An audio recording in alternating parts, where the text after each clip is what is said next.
കൊല്ലം ഓച്ചിറ 1000 തെങ്ങിൽ ഇതര സംസ്ഥാന തൊഴിലാളികൾ തമ്മിൽ കൂട്ടത്തല്ല്. ഒഡീഷക്കാരായ തൊഴിലാളികളാണ് തമ്മിലടിച്ചത്.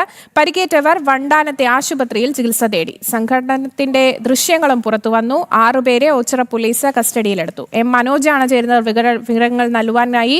മനോജ്, എപ്പോഴായിരുന്നു സംഭവം? എന്താണ് ഏറ്റവും പുതിയ വിവരം?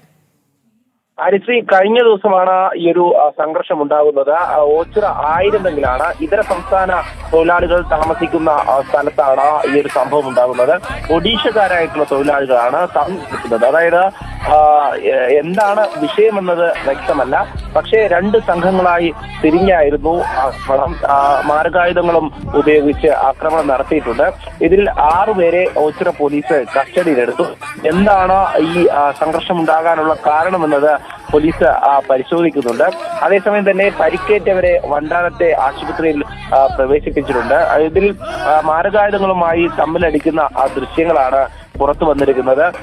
2 സംഘങ്ങളായി തിരിഞ്ഞു. പിന്നീട് അവിടെയുള്ള സാധനങ്ങൾ അടക്കം എടുത്ത് തമ്മിലടിക്കുന്ന ഒരു ദൃശ്യങ്ങളാണ് ഇപ്പോൾ പുറത്തു വന്നിരിക്കുന്നത്. വ്യക്തമാണ്. മനോജാണ് കൊല്ലത്തു നിന്നും വിവരങ്ങൾ നൽകിയത്.